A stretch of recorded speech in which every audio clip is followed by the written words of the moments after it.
Hey guys, welcome to success Dilip. मैं दिलीप कुमार, स्वागत है आपका इस वीडियो में। देखिए गाइस, मैं एक बात बताने वाला हूं। आप जितने भी आईटीआई होल्डर्स हमारे साथ जुड़े हुए हैं, चाहे आप मेल हो फीमेल हो, किसी भी ट्रेड से बिलोंग करते हो, आप आईटीआई पास आउट हो या फिर आईटीआई कर रहे हो या फिर करने वाले हो, आप सबके लिए बड़ी इन्फॉर्मेशन है। अगर आप आईटीआई पास आउट हो चुके हो ना, तो अप्रेंटिसशिप जरूर करना।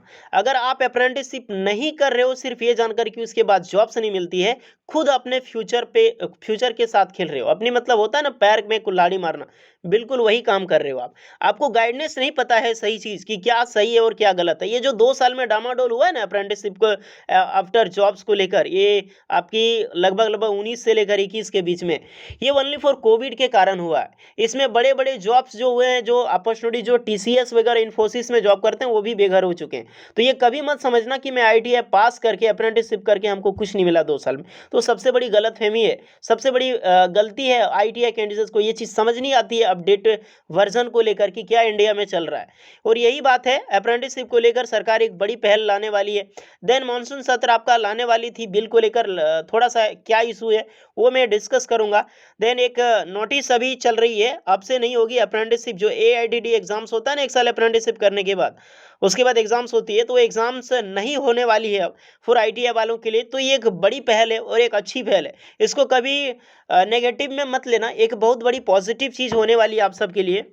और हाँ, जो अप्रेंटिसशिप किया है और अच्छे डिपार्टमेंट से कर रहा है, उसको निश्चित ही जॉब्स मिलेगी, इतना ध्यान रखना। लेकिन उसके बीच पे आपको करना पड़ेगा। अब ये नहीं कि आईटीआई अप्रेंटिसशिप कर लिए हो, आराम से घर बैठे हो, कंपनीज बुलाएगी उसके बाद आप जाओ। अपॉर्चुनिटीज ढूंढनी पड़ती है। आजकल की डेट में जॉब्स लेने के लिए खुद रिसर्च करना पड़ता है, खुद से अपडेट। अब ये आप डिग्री लेकर बैठ जाओगे ना, तो आजकल की डेट में इंडियाज में आपको कितनी मिलेंगी कि आईटीएन की डिग्री है लेकिन वो बैठा हुआ है। मैं बहुत सारा एग्जांपल दे सकता हूँ जो कि आईटीएन पास आउट है लेकिन बैठा हुआ है, 8 से 10 हज़ार की जॉब या फिर सीटेट की टेट की तैयारी करता है। आप सोचो, आईटीएन पास आउट करके आराम से 40 लाख वाली सैलरी की जॉब बड़ी बढ़िया से पा सकता है। लेकिन टैलेंटेड होनी चाहिए उसके लिए अपडेट होनी चाहिए। तो वो काम करो। इंडिया में आईटीआई वालों को इतनी वैल्यूज मिलती है जितना कि डिप्लोमा और डिग्री वालों को नहीं मिलती है, बीटेक वालों को वैल्यूज नहीं मिलती है गाइस। अगर आप सोचो, हर दिन आईटीआई वालों के लिए कोई कहीं ना कहीं वैकेंसीज आपको मिल जाएगी। उसमें से डिग्री आप दिखा दो मुझे, बीटेक की, डिप्लोमा की जॉब्स की। तो नेगेटिव में आप खुद जा रहे हो यार, मतलब कहीं से कहीं आप मुड़ रहे हो। अप्रेंटिसशिप अगर आपको जॉब्स करनी है तो क्यों आप कर रहे हो? सीधी सी बात है, आप अप्रेंटिसशिप करना चाहते हो, एक लगन फिक्स करो। मुझे किस डिपार्टमेंट जाना है, पीएसयू में जाना है, उस पीएसयू में जाकर आप अप्रेंटिसशिप करो। आफ्टर देन उसकी तैयारी करो। वैकेंसीज निकलेगी, अभी 2 साल में नहीं निकली, इसके लिए आपको लगता है कि नहीं निकलती है, वैकेंसीज निकलती रहती है, तो उसमें अप्लाई करो आप। खैर जो भी है, मैं मुझे आप जिस रूप में जानते हो, मेरी बात याद रखना, लाइफ में एक बार अप्रेंटिसशिप जरूर करना, कहीं से भी कर रहे हो, उसके बाद जॉब्स की तैयारी करना, ठीक है। अब चलिए यहाँ पर मैं दिखाता हूँ कि अपडेट क्या हुई है, क्या यहाँ पर मिस्टेक हुआ है, मतलब क्या अपडेट की गई है गवर्नमेंट आपको डीजीटी ने एआईडीडी एग्जाम्स को लेकर। और ये बदलाव जो होने वाले थे ना, अप्रेंटिसशिप कानून में बदलाव हुआ है, इसको लेकर यहाँ पे मानसून सत्र में बैठक होने वाली थी, लेकिन अभी कुछ नहीं हुआ है इसको लेकर। और यहाँ पे 1 साल में 20 लाख युवाओं को प्रशिक्षण अप्रेंटिसशिप देने वाली है, मैन्युफैक्चरिंग एंड अदर डिपार्टमेंट में, जिसमें भी private organisation, PSU and government organisation भी शामिल है। लेकिन ये सारी चीज़ें पेंडिंग है, इसकी कोई भी नोटिस अभी नहीं आई है। क्या हुआ क्या नहीं हुआ, ये सारी चीज़ें बाद में पता चलेगी। ये नोटिस है, आप देख सकते हैं, फॉर ऑफिस मेमोरेंडम में 20 दिसंबर 2021 को लेकर, जो कि simplification of process the apprenticeship training registration को लेकर है, यहाँ पे जारी की गई आप सबके लिए। तो ये मीटिंग के साथ डिस्कस की गई है उससे पहले, जो कि एक नोटिफिकेशन बाद में एक मेमोरेंडम जारी की गई है 20 दिसंबर को। मीटिंग में जितने भी आपके एजुकेटर हैं इंडिया के, जो कि टॉप मोस्ट आईटीआई लीडर हैं, जो संभालते हैं, या फिर प्रोफेसर हो, इनके अप्रेंटिसशिप से जुड़े हुए जो लीडर होते हैं, या फिर उनके जो जीएम होते हैं, सारी चीज़ों ने मीटिंग की कि क्या इसको लेकर बदलाव की जानी चाहिए। बस इसी को लेकर यहाँ पे नोटिस दिया गया है कि आपकी जो भी आईटीडी एग्जाम्स होती है, जितने भी आईटीआई पास आउट कैंडिडेट हैं, ध्यान रखना मेरी बात को सुनना अभी, जितने भी ITI pass out candidate apprenticeship करते हैं, 2022 से इसकी एग्जाम्स जो है वो नहीं होगी। AITT का जो एग्ज़ाम्स होता है वो AITT का एग्ज़ाम्स नहीं होगी, ये नोटिफिकेशन का कहना है। अब किसकी नहीं होगी, किसकी होगी? आपने 10th पास करके ITI पास आउट किया है रिलेवेंट फील्ड से, रिलेवेंट ट्रेड से, उसके बाद 1 साल की आपने अप्रेंटिसशिप की, जो AITT एग्ज़ाम्स होता है वो आपको जनवरी 2022 से नहीं देनी होगी। That's clear. अगर जो भी कैंडिडेट 8 पास करके ITI पास आउट किया है वो भी अप्रेंटिसशिप करेगा किसी भी फील्ड से, किसी भी ऑर्गेनाइजेशन से, उसको भी AITT एग्जाम्स जो है वो नहीं देनी होगी। दोनों बात क्लियर होगी।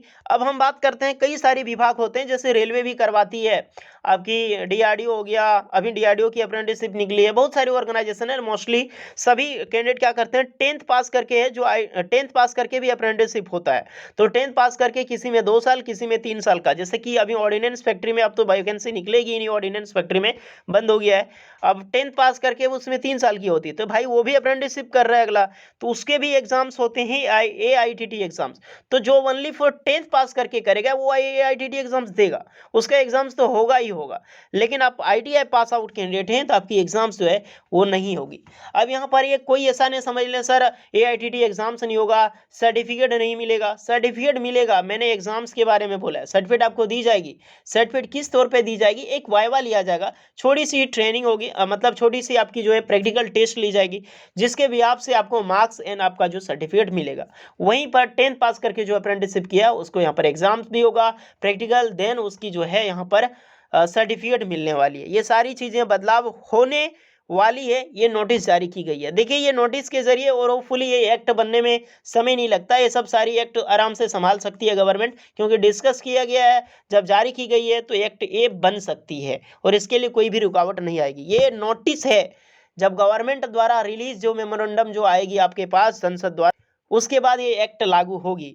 फिलहाल जो AITT 111 का एग्जाम्स है उसका एग्जाम्स होगा, वो सब ध्यान रखना। एडमिट कार्ड उसकी रिलीज हो चुकी है, इससे रिलेटेड कोई संबंध नहीं है, 111 का एग्जाम्स होगा। और प्लीज़ ये कभी भी ना समझें कि ITI पास करके अप्रेंटिसशिप करके मेरी लाइफ बर्बाद होने वाली है। आपको जॉब्स मिलने की काफ़ी अपॉर्चुनिटीज़ मिल जाती है अगर आप अप्रेंटिस, अभी मान लो कि ऑयल इंडिया से वैकेंसीज निकलती है, ऑयल इंडिया से निकलती है, BARC से निकलती है, CCL से निकलती है, कोल इंडिया से फिर से निकलने वाली है। उसके बाद यहाँ पे NPCIL से निकलती है, इंडियन नेवी ट्रेड्समैन की निकलती है। ये सब में जब वैकेंसीज निकलती है जहाँ पर ITI प्लस NAC की डिमांड होती है, नेशनल अप्रेंटिस सर्टिफिकेट, आप कहाँ से दोगे भाई? आप अप्रेंटिसशिप करते नहीं हो। कोल इंडिया में निकलेगी डायरेक्टली, कोई जा ही नहीं सकता ITI वाला कोल इंडिया में बंदा, उसको अप्रेंटिसशिप करनी चाहिए। सो प्लीज़ अप्रेंटिसशिप करो, आपको जिस भी फील्ड में जानी है, कहीं ना कहीं और कभी ना कभी आपको बेटर रिजल्ट देखने को मिलेगी। 1 साल अप्रेंटिसशिप करके ऐसा नहीं है कि आपकी लाइफ खत्म हो जाएगी। हाँ, लेकिन एक चीज़ में याद रखना, मैं सभी के लिए एक्वायर नहीं कर रहा हूँ। जिसको लगता है ITI करके मुझे लोको पायलट बनना है या फिर अदर डिफरेंट जॉब्स में जानी है, टेक्निकल में जाना है, प्राइवेट में जाना, वो बेझिझक जा सकता है। लेकिन गवर्नमेंट में जाना है तो मैं राय सबको दूंगा कि अप्रेंटिसशिप ज़रूर करो। ये मेरी तरफ से प्रेशर नहीं है, आप भी, आपके पास भी दिमाग है, आप भी आराम से सोच सकते हो अपने फ्यूचर के साथ क्या सही और क्या गलत है। और इस पे अपडेट देना जितने भी ITI कैंडिडेट्स हैं, अप्रेंटिसशिप का एग्जाम्स क्या आप करवाना चाहते हैं कि नहीं करवाना चाहते हैं, और ये रूल लाया गया है क्या वो सही है, मेरे कितने भी स्टूडेंट इसके साथ सहमत हैं? सो प्लीज़ कमेंट ज़रूर करना, ये काफ़ी बड़ा मुद्दा है, आप सब ज़रूर कमेंट करना कि मैं भी सहमत हूँ, ठीक है। और अप्रेंटिसशिप ज़रूर करना, कहीं से भी मिले, मैं हमेशा अपडेट देता हूँ जो भी वैकेंसीज निकलती है अप्रेंटिसशिप की, याद रखना। होपफुली वीडियो कैसी लगी, यूजफुल लगी हो, please like share and subscribe करें। चलिए मिलते हैं नेक्स्ट वीडियो में, तब तक के लिए जय हिंद।